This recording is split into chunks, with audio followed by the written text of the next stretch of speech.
প্রশ্ন হলো, আল্লাহ রাব্বুল আলামিন এই হজের বিধানটার জন্য আরবি বৎসরের হিজরি সনের সর্বশেষ মাসটা কেন বেছে নিলেন? মুহররমে তো হজ দিতে পারতেন না, মুহররমে দিলেন না, এই শাওয়ালেও দিলেন না। এই হজের বিধান আল্লাহ রাব্বুল আলামিন কেন জিলহজ মাস আরবি বৎসরের সর্বশেষ মাসে দিলেন কেন? যখন যায় বলে সুবহানা রাব্বিয়াল আ'লা, তাসবিহটা কার হয়? রুকুতে যায় বলে, রুকুতে যাওয়ার পরে যখন মুসল্লি বলে সুবহানা রাব্বিয়াল আযীম, তাসবিহটা কার হয়?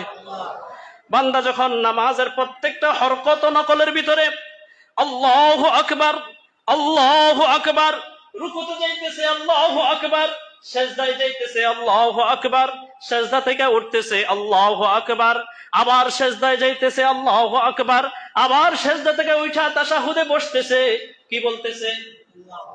কি বলতেছে? নামাজ করার বিধান হুকুম কে দিয়েছে?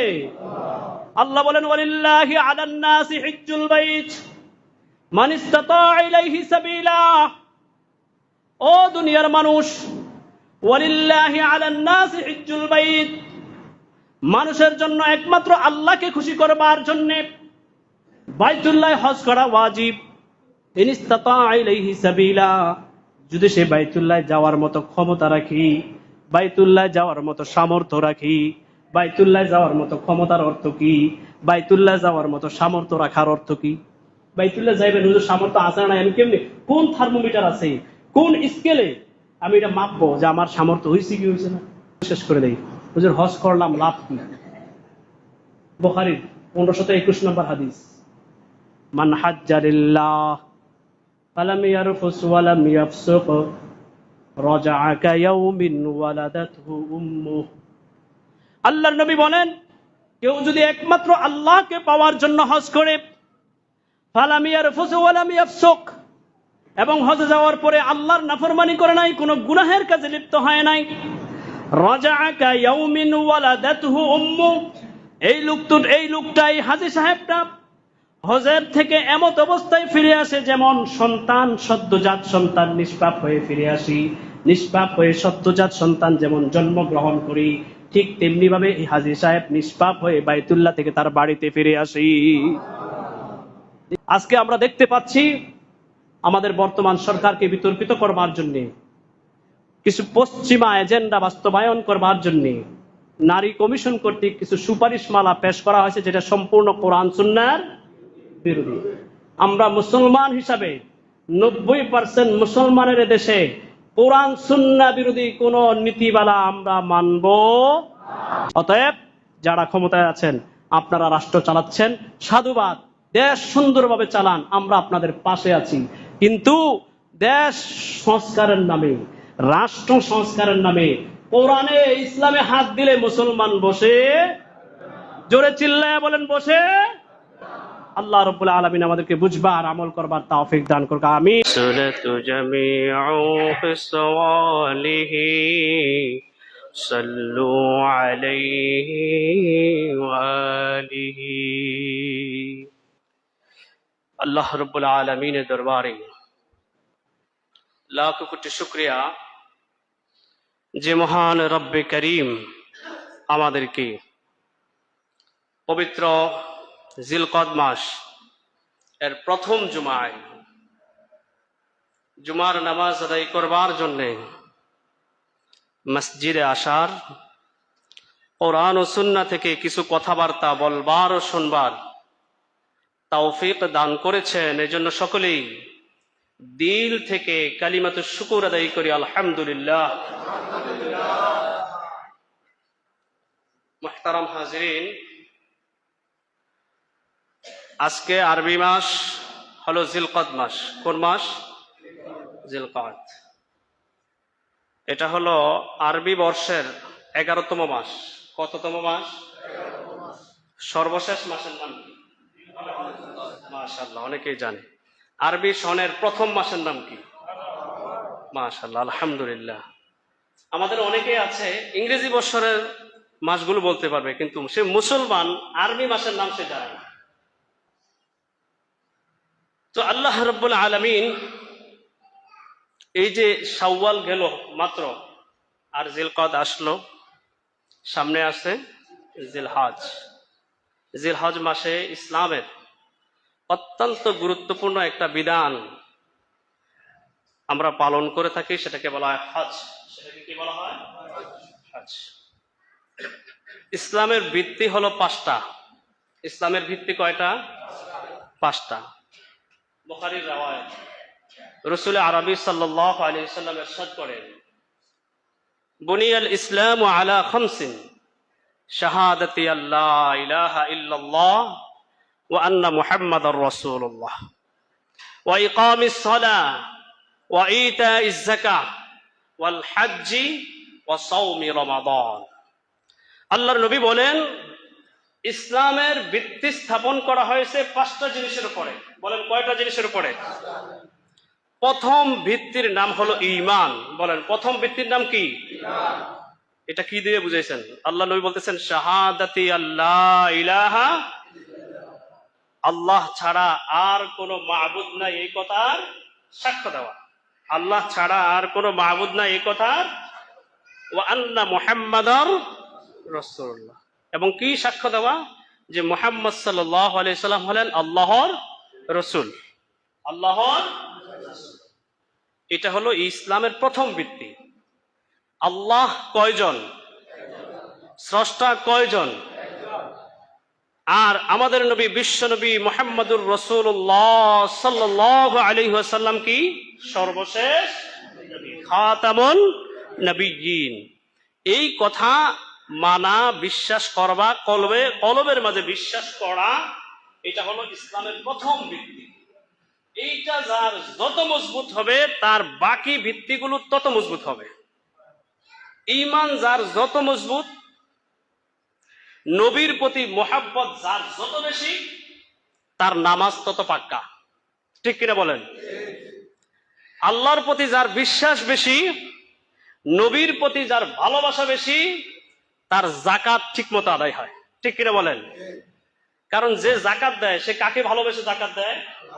আল্লাহ, আল্লাহর রাসূলকে। কাকে ভালোবেসে যাকাত দেয়? আর যে নামাজ পড়ে সে কাকে ভালোবেসে নামাজ পড়ে?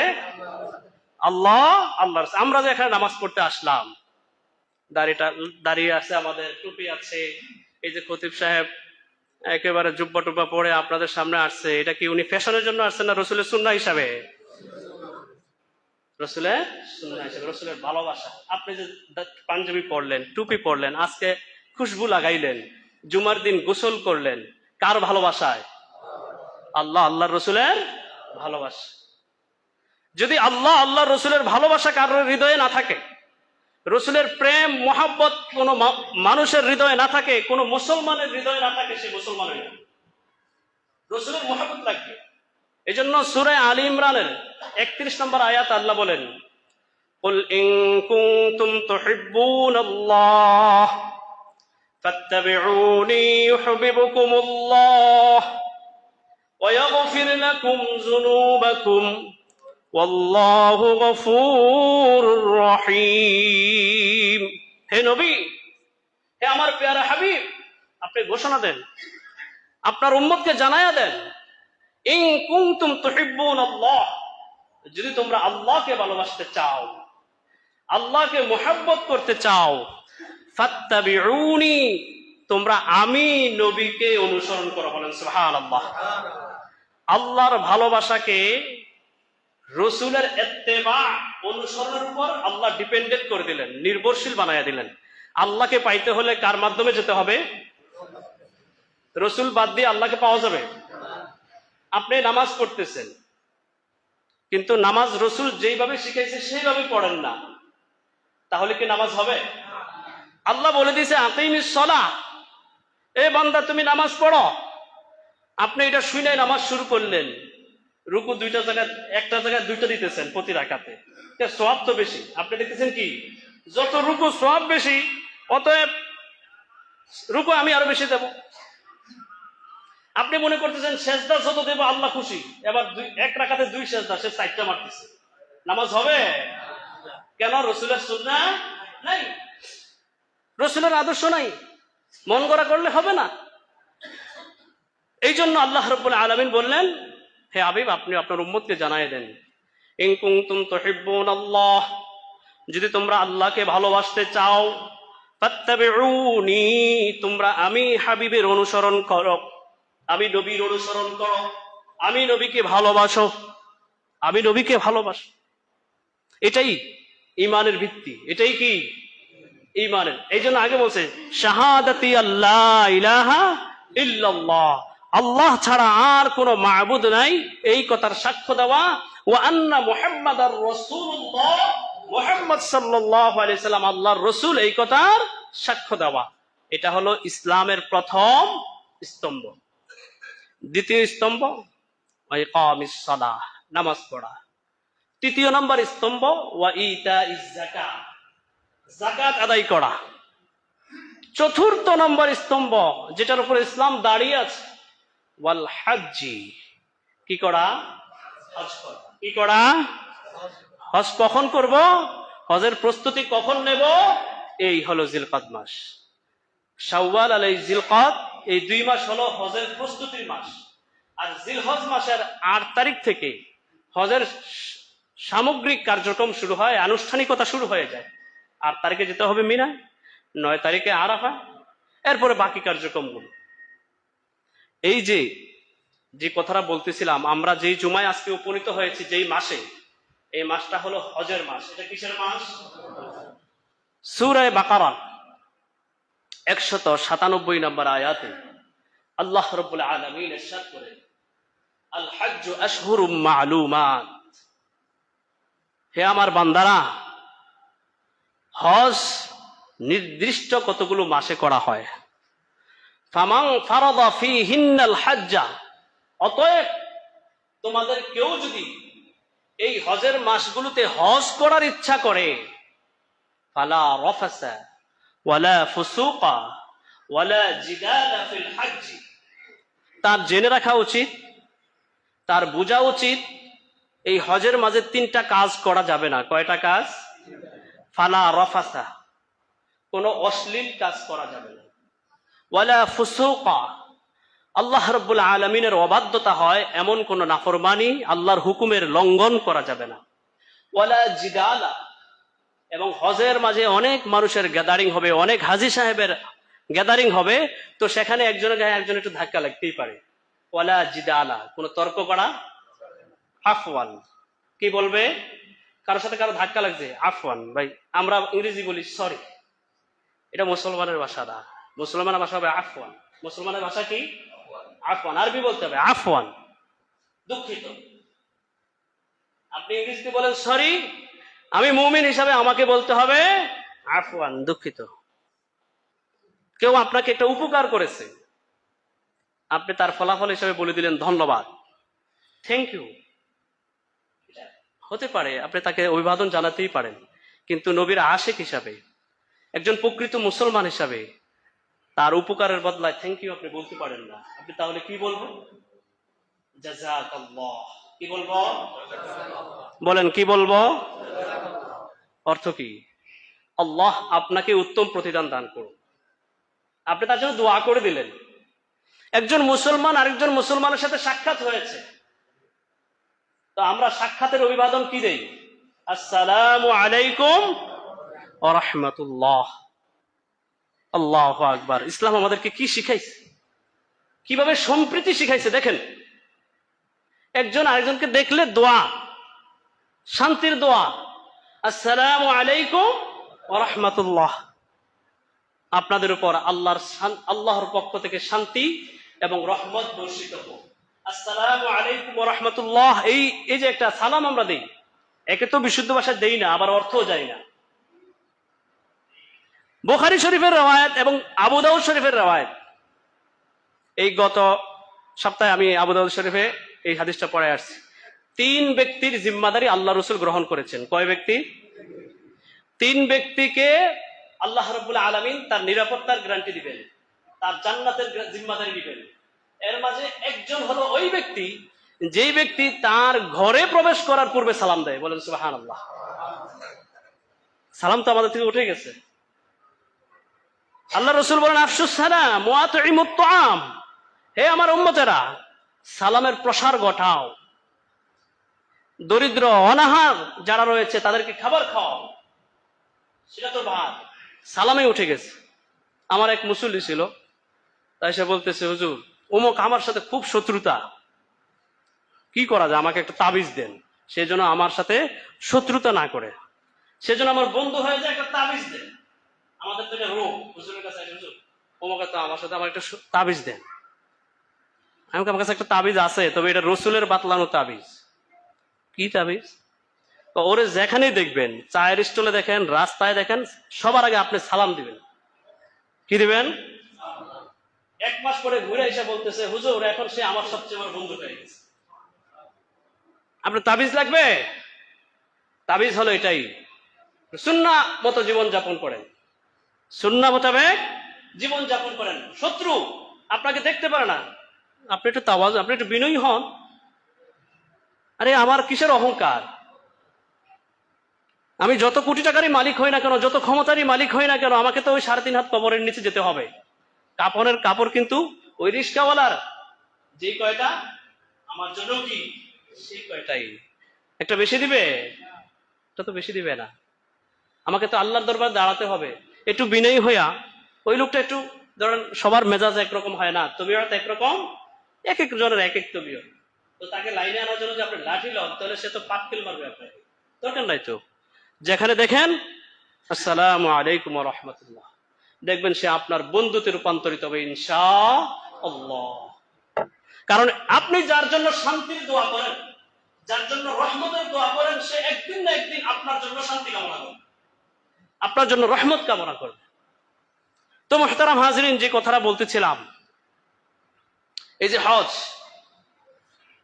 এই হজ সম্পর্কে আল্লাহ রাব্বুল আলামিন সূরা বাকারায় বলেছেন আল হাজ্জু আশহুরুম মা'লুমাত ফামান ফারাদা ফীহিন্নাল হাজ্জা ফালা রাফাসা ওয়ালা ফুসুকা ওয়ালা জিদালা।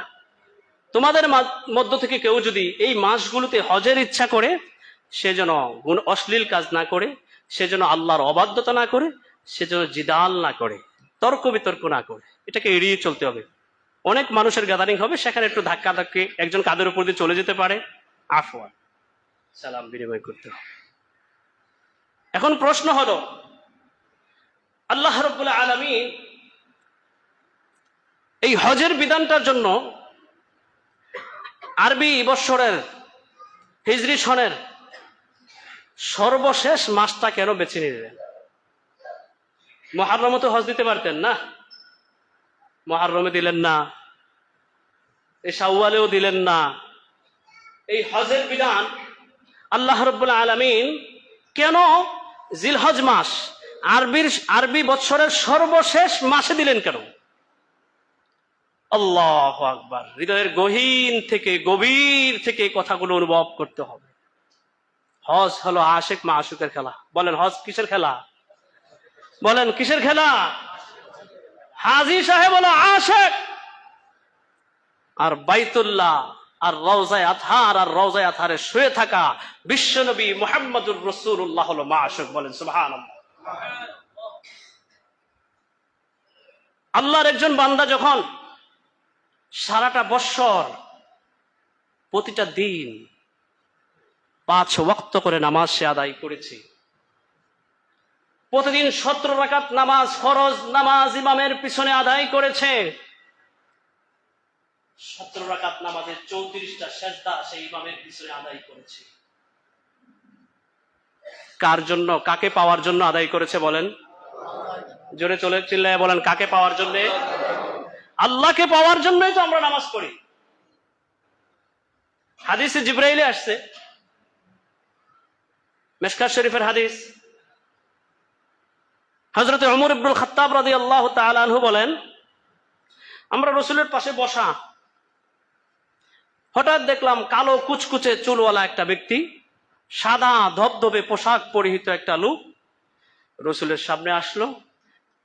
মজমার পিছন থেকে একেবারে রাসূলের সামনে আইসা বৈশা, তাশাহুদের শুরুতে বৈশা, রাসূলের রানের উপরে হাতগুলো রাইখা রাসূলের সাথে কথা বলতেছে। বলেন সুবহানাল্লাহ।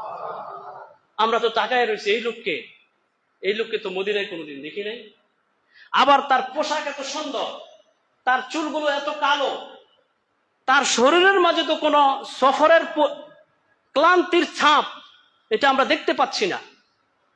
সাহাবায়ে কেরাম বিস্ময়কর ভাবে তাকিয়ে আছে। তো ওই আগন্তুক ব্যক্তি 5টা প্রশ্ন করেছেন রসুলকে। কয়টা? এগুলোর আলোচনা করার তো সময় নাই, আমি শুধু ওই যে পয়েন্ট, নামাজ আমরা কেন পড়ি?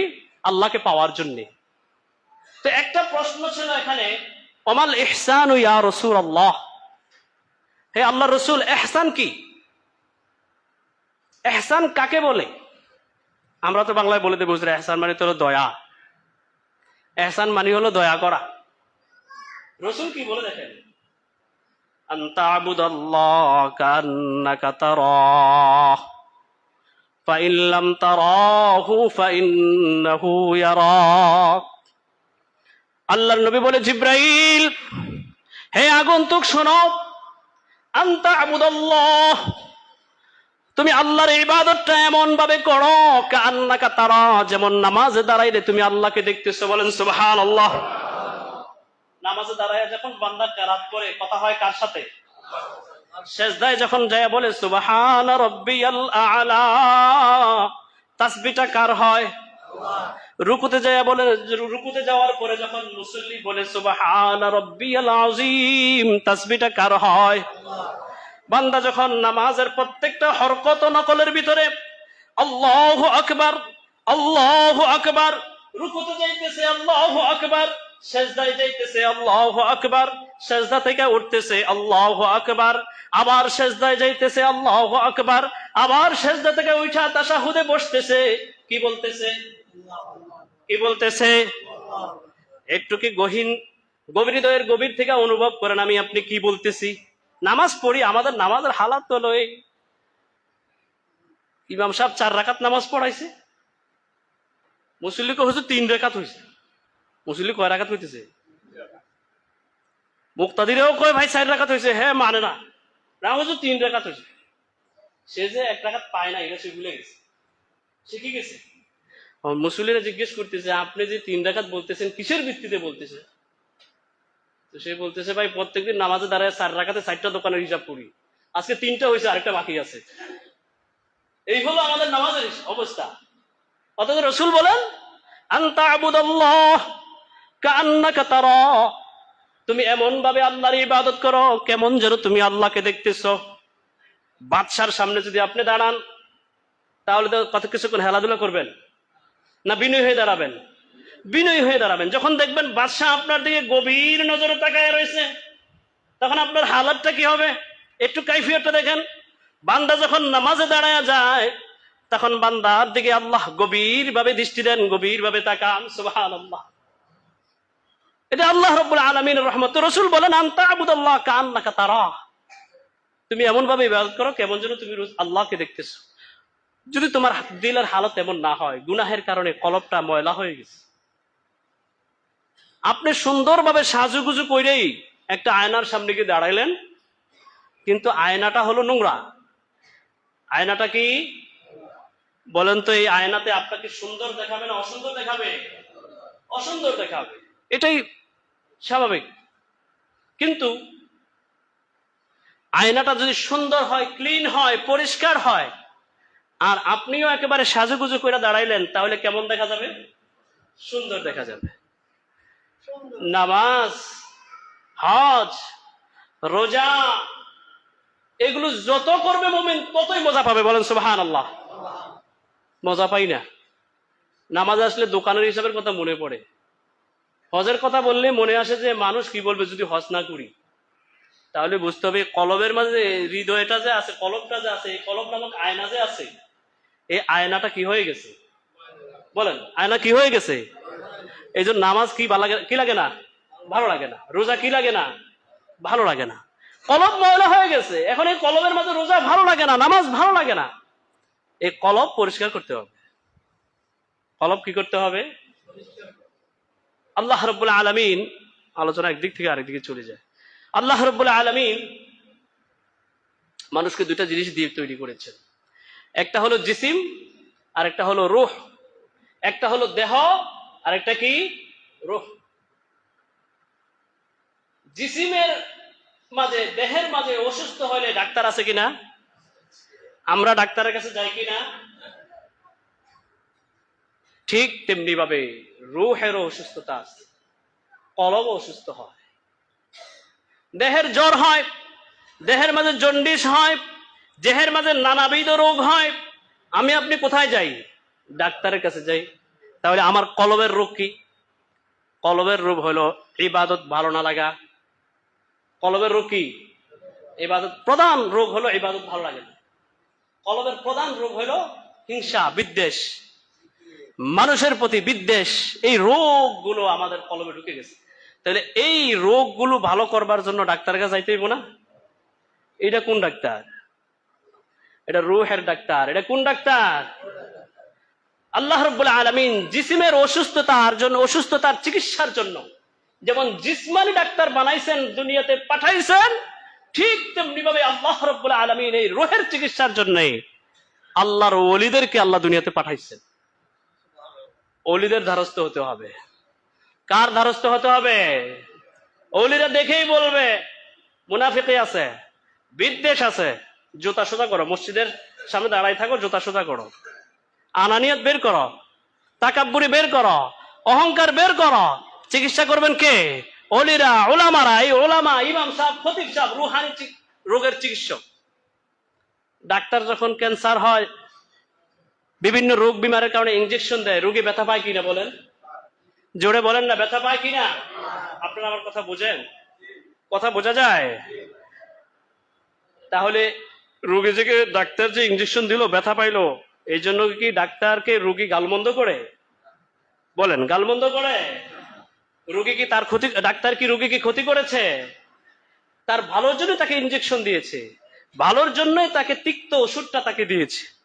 ঠিক উম্মতের ইসলার জন্য, মুসল্লির সংশোধনের জন্য খতিব সাহেব, ইমাম সাহেব তার কলবের রোগ ভালো করবার জন্য খুতবায় ভালো ভালো কথা বলবে, সুদের বিরুদ্ধে কথা বলবে। আপনার ভিতরে সুদের রোগ আছে, তো আপনার তো চলবে। মলম পড়ে গেছে জায়গা মতে, এখন আপনার কি হবে? জ্বলবে। ইমাম সাহেব যে সুদের কথা বলছে, এটা কি আপনার শত্রু না বন্ধু? বলেন, শত্রু না বন্ধু? বন্ধু। ইমাম সাহেব আপনাকে ভালোর দিকে নিয়ে যেতে চাচ্ছে। আল্লাহ বলেন আহাল্লাল্লাহুল বাইআ ওয়া হাররামা রিবা। আল্লাহ রাব্বুল আলামিন তোমাদের জন্য বাইকে হালাল করেছেন, রিবাকে হারাম করেছেন। এখন এই কথা ইমাম সাহেব বললে আসলে কি উনি সুদখোরের বিরুদ্ধে বলেছেন, নাকি সুদ এই কর্মটার বিরুদ্ধে বলেছেন? এই কর্মটার বিরুদ্ধে বলেছেন, যেন এটা না করা হয়। এটা আল্লাহর হুকুমের বিধানের লঙ্ঘন। এভাবে প্রত্যেকটা ক্ষেত্রে। তো মুহতারাম হাজিরিন, আলোচনা যেখান থেকে গেল, হজ। হজ ওই হৃদয়ের গহীন থেকে, গভীর থেকে, ইশক, ভালোবাসা থেকে পালন করার বিষয়। কোটি কোটি টাকার মালিক, কিন্তু হজ করতে পারে নাই, কারণ তার কলবে আল্লাহর মহাব্বত নাই। তার কলবে বিশ্বনবী মুহাম্মদুর রাসূলুল্লাহ সাল্লাল্লাহু আলাইহি ওয়াসাল্লামের মহাব্বত নাই। আবার দেখা যায় বিভিন্ন প্রতিষ্ঠানের নাইট গার্ড, দারোয়ান, টাকা পয়সা নাই, খাইতে পায় না, সে হজে গিয়ে বসে আছে। কে নিয়ে যায়? জোরে বলেন, কে নিয়ে যায়? হজে নিয়ে যাওয়ার মালিক কে? আপনি চাইলেও যাইতে পারবেন না যদি কে না নেয়। আল্লাহ না নেয়, আল্লাহ নিতে হবে। আল্লাহু আকবার, আল্লাহর ঘরে যেতে হবে। কেন হজ করবেন? আল্লাহ রাব্বুল আলামিন কেন সর্বশেষ মাসে হজের বিধান দিলেন? ওই প্রশ্নটা নিয়ে আলোচনা করতেছিলাম। এই যে মুমিন বান্দা যখন 5 ওয়াক্ত নামাজ পড়ে, তার মাকসাদে হলো আল্লাহকে দেখা। তার মাকসাদ কি? নামাজ পড়তে পড়তে 10 মাস কাটায় যখন রমজানে উপনীত হয়, এখন সে সিয়াম পালন করতেছে কার হুকুমি? জোরে বলেন, কার হুকুমি? ভোর রাত থেকে 4টা থেকে বিকাল 6টা পর্যন্ত তার কাছে পানীয় আছে, হালাল বৈধ খাবার আছে, তার রুমে কেউ নাই, তারপরেও খায় না। কার বই? আল্লাহর বই। তাহলে সে কাকে চায়? এই মুমিন কাকে চায়? মুমিন যখন 11টা মাস আল্লাহর প্রেমে পড়ে 5 ওয়াক্ত নামাজ পড়লো, মুমিন যখন আল্লাহর প্রেমে পড়ে রমজানের রোজাগুলো রাখলো, তখন তার কাইফিয়তটা এমন হয়ে যায়, তার হৃদয়ের হালতটা এমন হয়ে যায়, কেমন যেন সে আল্লাহকে দেখতে চায়। সে কাকে দেখতে চায়? বলেন, কাকে দেখতে চায়? কিন্তু দুনিয়ার থাকতে আল্লাহকে দেখা সম্ভব? বলেন, দুনিয়ার চর্মচোখ দিয়ে আল্লাহকে দেখা সম্ভব? তাহলে প্রেমিক সে তো পাগল আল্লাহকে দেখার জন্য, তার প্রেমের জ্বালা তো মিটাইতে হবে। তাহলে কি করতে হবে? আল্লাহ বলে, আমার ঘরে আয়, আমার ঘর চা, আমার ঘরের দিকে তাকা, সেখানে আমাকে দেখবি, সেখানে তোর জ্বালা মিটে যাবে। বলেন সুবহানাল্লাহ। এই জন্য আল্লাহ বলেন, ইন্না আউওয়ালা বাইতিন উযিআ লিন-নাস লাল্লাযী বিবাক্কাতা মুবারাকান ওয়া হুদাল লিল আলামিন। আল্লাহ রাব্বুল আলামিন বলেন, ও দুনিয়ার মানুষেরা, ইন্না আউওয়ালা বাইতি উযিআ লিন-নাস, পৃথিবীর মাঝে বাইতুল্লাহ হলো এমন ঘর যেটা সর্বপ্রথম প্রতিস্থাপন করা হয়েছে। বলেন সুবহানাল্লাহ। উযিআ লিন-নাস, সর্বপ্রথম আল্লাহ বাইতুল্লাহ বানাইছেন পৃথিবীর সব কিছু নির্মাণ করার আগে। কি বানাইছেন? বাইতুল্লাহ। লাল্লাতী বিবাক্কাতা, এই বাইতুল্লাহ কোথায় আছে? মক্কা নগরীতে। বলেন সুবহানাল্লাহ। কোথায় আছে? বাইতু ঘরটা কেমন? ঘরটা হলো মুবারাকান, বরকতময়। বলেন সুবহানাল্লাহ, বলবেন না? এই বাইতুল্লাহ ঘরটা কেমন? কেমন? বরকতময়। কে বলেছেন? আল্লাহ। খতিব সাহেব বলেছে। আল্লাহ নিজেই সূরা আলে ইমরানের ৯৬ নম্বর আয়াতটা খুলে দেখেন। আল্লাহ নিজেই বলতেছে যে ইন্না আউওয়ালা বাইতি উযিআ লিন-নাস লাল্লাযী বিবাক্কাতা মুবারাকান ওয়া হুদাল লিল আলামিন, যে বাইতুল্লাহ হলো এমন ঘর যাকে সর্বপ্রথম মানুষের জন্য নির্মাণ করা হয়েছে, এবং এই ঘরটা মক্কায় অবস্থিত। আর এটা সাধারণ কোনো ঘর নয়, এটা বরকতময় ঘর। বলেন সুবহানাল্লাহ। বরকত মানে কি হুজুর? বরকতময় ঘর অর্থ কি? বরকত দুই প্রকার, একটা হলো বরকতে জাহিরি, আরেকটা হলো বরকতে বাতিনি। একটা প্রকাশ্যে দেখা যায়, আরেকটা হলো বরকত হয় দেখা যায় না। বরকত হয় দেখা যায় না। বরকতে জাহিরি কি? মক্কায় যারা থাইকে আসছে বাইতুল্লাহর আশেপাশে, সেখানে কোনো চাষবাস হয়? বলেন তো দেখি। কৃষিকাজ হয়, কিন্তু পৃথিবীর কোনো খাবার এমন আছে যেটা বাইতুল্লাহ নাই?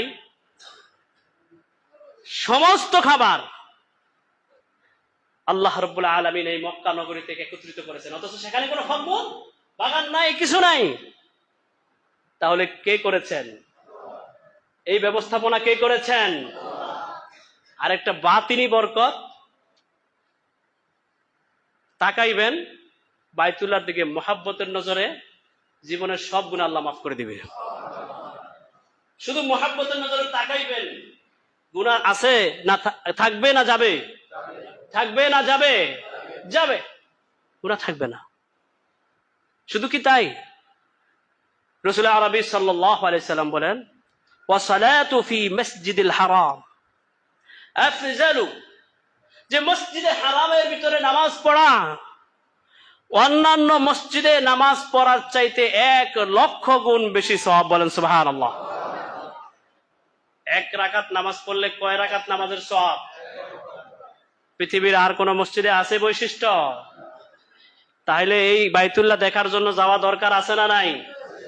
এই বরকত পাওয়ার দরকার আছে না নাই? একটু চিল্লায়ে বলতে হবে, দরকার আছে না নাই? মুহতারাম হাজিরিন, এটা চিল্লাইয়া নেওয়া যাবে না, হৃদয় থেকে ভালোবাসা টানা যাইতে। যদি চিল্লাইয়া হুজুর জোর করে ফাড়ায় বা এই নিয়তে যায় আমি হাজী সাহেব না, এখন কোটিপতি হয়ে গেছি, লাখ লাখ টাকার মালিক, হজে না গেলে মানুষ কি বলবে, তাহলে ওই বেড়া যায় আল্লাহকে তো পাবেই না, সেখানে গিয়ে সেলফি তুলবে। সেলফি তোলে না? বাইতুল্লাহর সামনে হজ করতে গেছে, সে সেলফি তুলতেছে। আমি মনে মনে চিন্তা করি, এসে সেলফি কার জন্য তোলে? আরে তোর সেলফি, তোর ছবি, তোর সবকিছু তো আল্লাহ তার রহমতের ফেরেশতা দিয়ে বন্দী করে রাখছে ক্যামেরাতে। তুই এই সেলফি তুলে কারে দেখাবি? হাজী সাহেব উমরা করতে যাচ্ছে, আশ্চর্য বেশার বাইতুল্লাহর সামনে দাঁড়ায় তোয়াফ করতেছে আর সেলফি তুলতেছে, ভিডিও করতেছে। আহা, আরে তুমি হাজী সাহেব, তোমার সেলফি তোলা, তোমার ক্যামেরা করা, তোমার ভিডিও করা তো আল্লাহর ক্যামেরায় তুমি ক্যামেরা বন্দী হবা, আল্লাহর ভিডিওতে তুমি উঠে যাবা হাসরের ময়দানে। তুমি যদি ইখলাসের সাথে, লিল্লাহিয়তের সাথে হজ করে থাকো, তোমার ওই হজের ভিডিও তোমার সামনে চলে আসবে। তুমি কিসের ক্যামেরা বন্দী? এই জন্য আল্লাহ বলেন, আতিম্মুল হাজ্জাতা ওয়াল উমরাতা লিল্লাহ, আতিম্মুল হাজ্জা ওয়াল উমরাতা লিল্লাহ। হে আমার বান্দারা, আমার জন্য হজ করো, উমরা আমার জন্য করো। হজ আর উমরা কার জন্য করতে বলছেন আল্লাহ? লোক দেখানোর জন্য? যদি লোক দেখানোর জন্য করি কবুল হবে? লক্ষ লক্ষ টাকা ব্যয় করে গেল, কিন্তু হজ বাতিল হয়ে যাচ্ছে। তো মুহতারাম হাজিরিন, এই হজ যখন আপনি যাবেন, ওই আশেক সে তো সারা বছর ইবাদত করছে আল্লাহকে পাওয়ার জন্য। দেখেন তার হালাতটা দেখেন। আপনি তো নামাজে দাঁড়ান কি বলে? আল্লাহু আকবার বলে। এটাকে কি বলি আমরা? তাকবীরে তাহরিমা। কি বলি এটা? এটা বলার মাকসাদ কি? যে আল্লাহু আকবার এটা ফরজ, এটা না বললে নামাজই হবে না। আল্লাহু আকবার তাকবীরে তাহরিমা বলে হাত বাঁধা, এটা কি? ফরজ। কেউ যদি আইসা ইমামের পিছনে হাত বাঁধা দাঁড়ায় থাকে কিন্তু না আল্লাহু আকবার বলে নাই, তার নামাজ কিন্তু হবে না। তাকে আল্লাহু আকবার বলতে হবে। এখন এই আল্লাহু আকবার বলে তাকবীরে তাহরিমা বলার মাকসাদ কি? মাকসাদ হলো যে এতক্ষণ আমি দুনিয়ায় ছিলাম, দুনিয়া নিয়ে ব্যস্ত ছিলাম, আমি দুনিয়াকে তাকবীরে তাহরিমা হারাম করার তাকবীর, এখন আমি দুনিয়াকে হারাম কইরা আল্লাহর সামনে দাঁড়ালাম, আমি আল্লাহর প্রেমে মশগুল হয়ে যাবো। বলেন সুবহানাল্লাহ। এটা হলো নামাজের হাকিকত। এটা হলো নামাজের হাকিকত। ঠিক হাজী সাহেব এখানে, আমি আশা করি অনেক হাজী সাহেব আছে, এহরাম বাদে কি বাদে? হাজী সাহেব কি বাদে? এহরাম বাদে। এহরাম বাঁধার অর্থ কি? এহরাম বাঁধার অর্থ কি? সে নিজের উপরে হারাম করে নিছে, দুনিয়ার কাজকর্ম এখন নিজের জন্য হারাম। এখন তার অ্যাটেনশন, এখন তার টেন্ডেন্সি, এখন তার চিন্তা চেতনা হবে আল্লাহকে নিয়ে। বলেন সুবহানাল্লাহ। এখন তার প্রেম ভালোবাসা হবে কার সাথে? এহরাম বাঁধার পরে সে বিবিকে ভুলে যাবে, এহরাম বাঁধার পরে সে দুনিয়া ভুলে যাবে, তার সামনে হাজির হয়ে যাবে বাইতুল্লাহ, তার মুখের জিকির হবে লাব্বাইক আল্লাহুম্মা লাব্বাইক লাব্বাইক লা শারীকা লাক লাব্বাইক ইন্নাল হামদা ওয়ান নি'মাতা লাকা ওয়াল মুলক লা শারীকা লাক। এই তালবিয়া তার জবান দিয়ে বের হতে থাকবে। বলেন সুবহানাল্লাহ। চিন্তা করেন হাজী সাহেবের কাইফিয়তটা। সেলাই করা কাপড় পরা যাবে না। হাজী সাহেব যিনি পুরুষ, তার জন্য কি পরা যায় নাই? এহরাম বাঁধার পরে সেলাই করা কাপড় পরার অনুমতি। সেলাই ছাড়া 2 জোড়া কাপড় পরবেন। এহরামের আগে আতর লাগাইতে পারবেন, এহরাম লাগানোর পরে আতর লাগাইতে পারবেন। এহরাম বাঁধার আগে চুল আর আপনার নখ, শরীরের অবাঞ্ছিত পশম এগুলো কেটে নিতে হবে। এহরাম বাঁধার পরে আর আপনার এগুলোর সাথে সম্পর্ক, কারণ আপনি এগুলো খেয়াল দিবেন কেন? আপনি তো আল্লাহর প্রেমে মশগুল। আপনি কার প্রেমে মশগুল? সারা বছর আল্লাহর গোলামি করলেন, জীবনের 40টা বছর আল্লাহর গোলামি করলেন। কার দেখা পাওয়ার জন্যে? আল্লাহর দেখা পাওয়ার জন্যে। এখন আমি সেই আল্লাহর সাথে দেখা করার জন্য যাচ্ছে, এখন দুনিয়ার খবর থাকবে? তার জবান দিয়ে শুধু তালবিয়া বার হবে, লাব্বাইক আল্লাহুম্মা লাব্বাইক লাব্বাইক লা শারীকা লাক লাব্বাইক ইন্নাল হামদা ওয়ান নি'মাতা লাকা ওয়াল মুলক। আল্লাহু আকবার। কাইফিয়তটা দেখেন। হাজী সাহেব যাবে, বাইতুল্লাহ যাওয়ার পরে প্রথম কাজ তওয়াফ করা, তওয়াফে কুদুম বলে এটাকে ফিকাহদের পরিভাষায়। আচ্ছা, আপনাদের এই বারেল্লা বাজারের একটা দোকানের চতুর্পাশে যদি একটা মানুষ শুধু ঘুরতে থাকে, আপনি তাকে কি বলবেন? বলেন কি বলবেন? হাজী সাহেব একটা ঘরের পিছনে দিকে ঘুরে, তিনিও কিন্তু পাগল, কিন্তু কার পাগল? বলেন এই হাজী সাহেব কার পাগল? আল্লাহু আকবার, আল্লাহু আকবার। একটা লোককে দেখেন কেবল রাস্তার এই মাথা থেকে ওই মাথা শুধু চক্কলা দৌড়ায়, আপনারা তাকে কি বলবেন? আহা, হাজী সাহেব হজে যাওয়ার পরে তওয়াফ করার পরে কি করে? সাই করে। সাফা মারওয়া কি করে? সাই করে, দৌড়ায়। এক পাহাড় থেকে আরেক পাহাড়ও যায়। কি এক পাহাড় থেকে আরেক পাহাড়ে কেন যায়? স্বর্ণ রাখা আছে ওখানে। কি মনে হয় ওখানে এক পাহাড় থেকে আরেক পাহাড়ে গেলে স্বর্ণ পাওয়া যায়? তোমার দৌড়ায় কেন? বলেন দৌড়ায় কেন? আল্লাহর পাগল, আল্লাহর পাগল, আল্লাহর হুকুম দৌড়াইতে হইব। কিছু পাই না, কিছু দেখি না। সাফা মারওয়া পাহাড় দেখবে, তার মনে হবে আরে মা হাজরা এই পাহাড় দিয়ে দৌড়েছে। সাফা পাহাড় দেখবে, সে মনে পড়বে হাই রে এই তো ইসমাইল আলাইহিস সালামের এইটাই তো হলো, এখানে তার জন্মস্থান, এখানেই তিনি ছিলেন, পড়েছিলেন।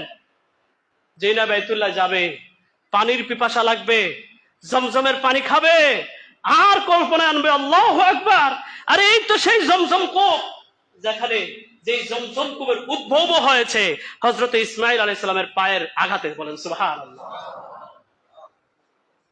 এজন্য আল্লাহ বলছেন ফিহি আয়াতুম বাইয়িনাত, এই বাইতুল্লাহকে আমি আল্লাহ মানুষের জন্য সর্বপ্রথম ঘর বানাইছি।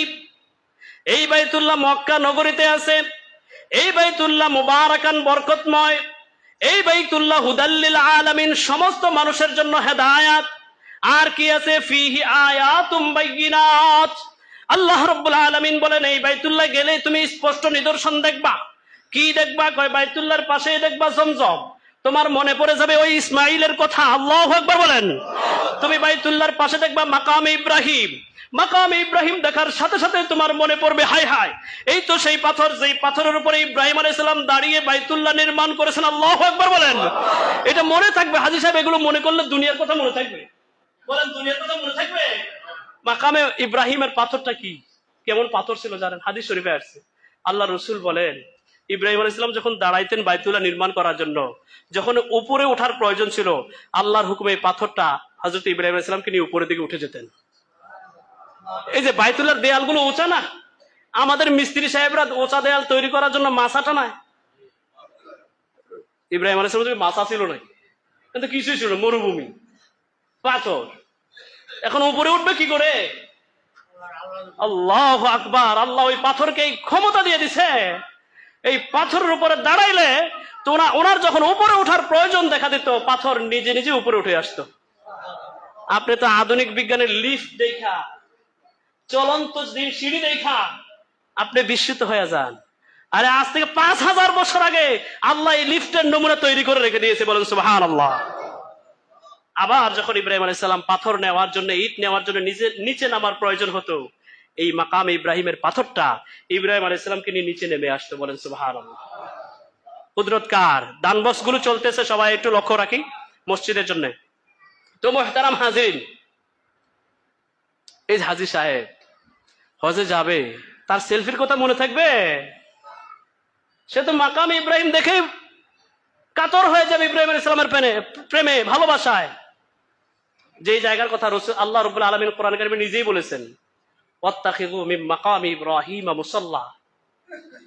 হে আমার বান্দারা, মাকামে ইব্রাহিমকে নামাজের জায়গা বানাও। এই জন্য তওয়াফ শেষ করার পরে এখানে 2 রাকাত নফল নামাজ পড়া ওয়াজিব। ওয়াত্তাখিযু আমরের সিগা ব্যবহার করছে আল্লাহ রাব্বুল আলামিন। আপনি কল্পনা করতে পারেন হাজী সাহেব যখন 8 তারিখে মিনায় যাবে, চিন্তা করেন সেই কল্পনা। মিনার মাঠে ইব্রাহিম আলাইহিস সালাম আর ইসমাঈল আলাইহিস সালামের সাথে শয়তানের কি মুআমালা হয়েছে। যখন আরাফায় যাবে, সেই চিত্র মনে করেন যেখানে আদম এবং হাওয়া আলাইহিস সালাম একত্রিত হয়েছিলেন। বলে সুবহানাল্লাহ, আল্লাহু আকবার। আরে দুনিয়ার কোন মানুষ দুনিয়ার থাকতে, জীবিত থাকতে যদি সে জান্নাতে যেতে চায়, তাকে হজে যেতে হবে, তাকে মদিনা মুনাওয়ারা যেতে হবে। রাসূল নিজে বলেছেন, মা বাইনা বাইতি ওয়া মিম্বারি রাউদাতুম মিন রিয়াজিল জান্নাহ। ও আমার সাহাবীরা, ও আমার উম্মতেরা শোনো, আমার ঘর আর আমার এই মিম্বর, এই দুইটার মাঝখানে যে জায়গাটা আছে, এটা হলো রাউদাতুম মিন রিয়াজিল জান্নাহ, জান্নাতের একটা টুকরা। বলেন সুবহানাল্লাহ। হাজী সাহেব যারা গেছে তারা বলতে পারবে রাউদাতুম মিন রিয়াজিল জান্নাহ নামাজ পড়ার জন্য কি দৌড়াদৌড়ি হয়। 80 বছরের বুড়া যুবক হয়ে যায়, কি দৌড় দেয় রাউদাতুম মিন রিয়াজিল জান্নাহ নামাজ পড়বে। তারপরে হজ করবেন না? হজ করবেন তো ইনশাআল্লাহ। হজ করার বিধান হুকুম কে দিয়েছে? আল্লাহ বলেন, ওয়ালিল্লাহি আলান নাসি হিজ্জুল বাইত মান ইসতাতা ইলাইহি সাবিলা। ও দুনিয়ার মানুষ, ওয়ালিল্লাহি আলান নাসি হিজ্জুল বাইত, মানুষের জন্য একমাত্র আল্লাহকে খুশি করবার জন্য বাইতুল্লাহ হজ করা ওয়াজিব। ইন ইসতাতা ইলাইহি সাবিলা, যদি সে বাইতুল্লাহ যাওয়ার মতো ক্ষমতা রাখি, বাইতুল্লাহ যাওয়ার মতো সামর্থ্য রাখি। বাইতুল্লাহ যাওয়ার মতো ক্ষমতার অর্থ কি? বাইতুল্লাহ যাওয়ার মতো সামর্থ্য রাখার অর্থ কি? বাইতুল্লাহ যাইবেন, হুজুর সামর্থ্য আছে না নাই আমি কেমনি, কোন থার্মোমিটার আছে, কোন স্কেলে আমি এটা মাপবো যে আমার সামর্থ্য হয়েছে কি হয়েছে না? আল্লাহ ফুকাহায়ে কেরাম এটার ব্যাখ্যা দিয়েছেন। কোন মুমিনের যদি বাইতুল্লাহ যাওয়ার খরচ, আসার খরচ এবং বাইতুল্লাহ থাকার খরচ তার হাতে থাকে, মানে খরচ বহন করার ক্ষমতা তার হাতে থাকে। আর এই হজ করতে 1 মাস বা 1.5 মাস যে সময়টুকু লাগবে, এই সময়টুকুতে সে পরিবারে অনুপস্থিত থাকাকালীন তার পরিবার চালানোর মতো অর্থের ব্যবস্থা থাকে, এমন ব্যক্তির জন্য হজ ফরজ হয়ে যায়। এমন ব্যক্তির জন্য কি হয়ে যায়? কথাকে আমি বুঝাইতে পেরেছি? ধরেন আপনাদের এলাকায় কেউ 100% জমির মালিক, সাপোজ ফর এক্সাম্পল, ওনার সারা বৎসরের খোরাকি এবং ওনার পরিবার পরিচালনা করবার জন্য 80% জমির ফসল দিয়ে ওনার জন্য এনাফ। কত শতাংশ? 80% জমির ফসলই ওনার পরিবার পরিচালনার জন্য এনাফ, যথেষ্ট। তাহলে আর কত শতাংশ বাকি আছে? এই 20%-র মূল্যটা টান দিতে হবে যে এই টাকা খরচ করে উনি বাইতুল্লাহ যাইতে আইতে পারবেন কিনা, ওনার খরচ উনি বহন করতে পারবেন কিনা। যদি পারে, বুঝতে হবে এই লোক সামর্থ্যবান, তার উপর হজ খরচ। আমি এক্সাম্পল দিয়ে দিলাম, বুঝতে পারছেন আপনারা? আপনার একজনের চাকরি করে 50,000 টাকা তার মাসে বেতন, চাকরির টাকা দিয়ে তার ফ্যামিলি ফুল চলে, তার আবার জায়গাও আছে 50 শতক, আদার্স ব্যবসাও আছে, আদার্স কি আছে? ব্যবসাও আছে। এখন ওই জায়গা কিছু অংশ বিক্রি করলে তার হজের টাকা হয়ে যায়, তাহলে এই ব্যক্তির জন্য হজ করা খরচ। এই ব্যক্তির জন্য হজ করা কি? আপনারা কি আমার কথা বুঝতে পেরেছেন? এখন আপনার যদি আল্লাহর প্রেমিক হয়ে থাকেন, আল্লাহর রসুলের প্রেম থাকে, আপনি তো হজ ফরজ হওয়ার অপেক্ষায় থাকবেন না, আপনি তো এর আগে দৌড় দিবেন। আমি আল্লাহর সাথে কথা বলতে চাই, আল্লাহর ঘরটা দেখতে চাই। আরে আমি রসুলের রওজা, আমি আশিক রসুল, আমি যার প্রেমে পড়ে মাথায় টুপি পড়লাম, যার প্রেমে পড়ে আমি দাড়িগুলো রাখলাম, যার প্রেমে পড়ে আজকের এই জুমার মসজিদে আমি শত শত মানুষ আমরা উপস্থিত হলাম, সেই বিশ্বনবী মুহাম্মদুর রাসূলুল্লাহ, হায়াতুন নবী বিশ্বনবী মুহাম্মদুর রাসূলুল্লাহ সেই রওজায় ধারে শুয়ে আছে, সেই রসুলের রওজার পাশে যাইতে মন চাইবে না? আশেক যে, সে কি বসে থাকতে পারবে? যখন হাজী সাহেবরা যায়, আশেকের রসুল চোখের পানি টিকে রাখতে পারবে। তাদের কত চান কপাল, তাদের কপাল কত ভালো, তারা কার ডাকে যা সাড়া দিচ্ছেন? সূরা হজের মাঝে আছে, হযরত ইব্রাহিম আলাইহিস সালামকে লক্ষ্য করে আল্লাহ বলতেছেন, বাইতুল্লাহ নির্মাণ করার পরে ইব্রাহিম আলাইহিস সালামকে লক্ষ্য করে বলতেছেন, আযিন ফিন নাস বিল হজ, হে আমার ইব্রাহিম খলিলুল্লাহ, আপনি মানুষের মাঝে হজের ঘোষণা দিয়ে দেন। ইয়াতুকা রিজালা ওয়া আলা কুল্লি দামিরি ইয়াতিনা মিন কুল্লি ফাজ্জিন আমিক,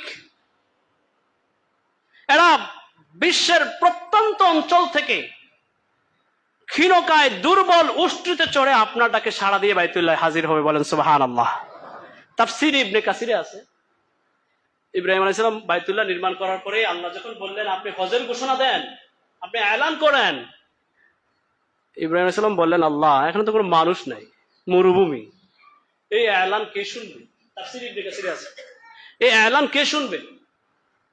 ইব্রাহিম আলাইহিস সালাম বললেন, আল্লাহ রাব্বুল আলামিন বললেন, ইব্রাহিম তোমাকে দায়িত্ব দিছি আজান দেওয়া। কিসের দায়িত্ব? এই এলান, এই আজান প্রত্যেকের কানে পৌঁছায় দেওয়ার মালিক কে? আল্লাহ বলেন, আমি পৌঁছায়া দেব। বলেন সুবহানাল্লাহ। তাফসীর ইবনে কাসিরে আছে, হযরত ইব্রাহিম আলাইহিস সালাম যখন হজের এলান করলেন, আল্লাহ রাব্বুল আলামিন এই এলান পৃথিবীতে তৎকালীন যারা ছিল সকলের কর্ণকুহরে পৌঁছে দিয়েছেন। এমনকি যারা কিয়ামত পর্যন্ত দুনিয়াতে আসবে, আলমে আরওয়াহের মাঝেও আল্লাহ রাব্বুল আলামিন ইব্রাহিম আলাইহিস সালামের এই এলান ঘোষণা পৌঁছায় দিয়েছেন। বলেন সুবহানাল্লাহ। যাদের কপালে হজ করার সৌভাগ্য আল্লাহ লিখে দিয়েছেন, তারা এই এলান ঘোষণা শোনার সাথে সাথেই তালবিয়া লাব্বাইক বলা শুরু করে দিয়েছিল। তাফসীর ইবনে কাসিরের এই ভাষ্য মতে যারা এখন হজে যাচ্ছে, তারা আলমে আরওয়াতে থাকতেই আল্লাহর নবী ইব্রাহিম খলিলুল্লাহর ডাকে সাড়া দিয়ে কি বলেছিলেন? লাব্বাইক আল্লাহুম্মা লাব্বাইক। আমরা যাইতে চাই কিনা? ইনশাআল্লাহ। আমরা কি ইব্রাহিম আলাইহিস সালামের সেই আহ্বানে সাড়া দিতে চাই কিনা? ইনশাআল্লাহ। আল্লাহ রাব্বুল আলামিন এই হজের মতো মুবারক আমল আমাদেরকে করবার তৌফিক দান করুন, বলি আমিন। একটা হাদিস বলে শেষ করে দেই, হুজুর হজ করলাম লাভ কি? বুখারীর 1521 নম্বর হাদিস, মান হাজ্জা লিল্লাহ ফালাম ইয়ারফুস ওয়ালাম ইয়াফসুক রাজাআ কায়াউমিন ওয়ালাদাতহু উম্মুহু। আল্লাহর নবী বলেন, কেউ যদি একমাত্র আল্লাহকে পাওয়ার জন্য হজ করে, ফালাম ইয়ারফুস ওয়ালাম ইয়াফসুক, এবং হজে যাওয়ার পরে আল্লাহর নাফরমানি করে নাই, কোনো গুনাহের কাজে লিপ্ত হয় নাই, রাজাআ কায়াউমিন ওয়ালাদাতহু উম্মুহু, এই লোকটা এই হাজী সাহেবটা হজের থেকে এমত অবস্থায় ফিরে আসে যেমন সন্তান, সদ্যজাত সন্তান নিষ্পাপ হয়ে ফিরে আসি, নিষ্পাপ হয়ে সদ্যজাত সন্তান যেমন জন্মগ্রহণ করি, ঠিক তেমনি ভাবে এই হাজী সাহেব নিষ্পাপ হয়ে বাইতুল্লাহ থেকে তার বাড়িতে ফিরে আসি, নিষ্পাপ হয়ে ফিরে আসি। এই জন্য হাজী সাহেব যখন ফিরে আসি, হাদিসে তারগীব দেওয়া হয়েছে, মুফাসসিরিনে কেরাম তারগীব দিয়েছেন, উৎসাহ দিয়েছেন, তাড়াতাড়ি দেখা করো, দোয়া চাও, ওনার দোয়া কবুল হবে। নিষ্পাপ মানুষ, কি মানুষ? নিষ্পাপ মানুষ। কিন্তু হজটা কার জন্য হতে হবে? আল্লাহ রাব্বুল আলামিন। এই হজের মাস চলতেছে, আমাদেরকে হজ করবার তৌফিক দান করুন, বলি আমিন। একটা সাময়িক বিষয়, নারী সংস্কার। ইসলাম নারীকে যে অধিকার দিয়েছে, পৃথিবীতে কোন ধর্ম মতবাদ ইসলামকে সেই অধিকার, জোরে চিল্লায় বলেন, ইসলাম যে অধিকার দিয়েছে কোন ধর্ম মতবাদ সেই অধিকার দিতে পেরেছে? আজকে আমরা দেখতে পাচ্ছি আমাদের বর্তমান সরকারকে বিতর্কিত করবার জন্য, কিছু পশ্চিমা এজেন্ডা বাস্তবায়ন করবার জন্য নারী কমিশন কর্তৃক কিছু সুপারিশমালা পেশ করা হয়েছে, যেটা সম্পূর্ণ কোরআন সুন্নাহর বিরোধী। আমরা মুসলমান হিসাবে 90% মুসলমানের দেশে কোরআন সুন্নাহ বিরোধী কোন নীতিমালা আমরা মানব, জোরে চিল্লায় বলেন মানব কিনা? মুসলমান হিসাবে আমরা এর বিরোধী, আমরা এর থাকবো ইনশাআল্লাহ। অতএব যারা ক্ষমতায় আছেন, আপনারা রাষ্ট্র চালাচ্ছেন, সাধুবাদ, দেশ সুন্দরভাবে চালান, আমরা আপনাদের পাশে আছি। কিন্তু দেশ সংস্কারের নামে, রাষ্ট্র সংস্কারের নামে কোরআনে ইসলামে হাত দিলে মুসলমান বসে, জোরে চিল্লায় বলেন বসে। আল্লাহ রাব্বুল আলামিন আমাদেরকে বুঝবার, আমল করবার তৌফিক দান করুক, আমিন। ওয়া আখির দাওয়ানা আলহামদুলিল্লাহি রাব্বিল আলামিন। যারা কবলাল জুমার 4 রাকাত সুন্নত পড়ে নাই, আমরা সুন্নত পড়ে নেই। এখানে বসবো।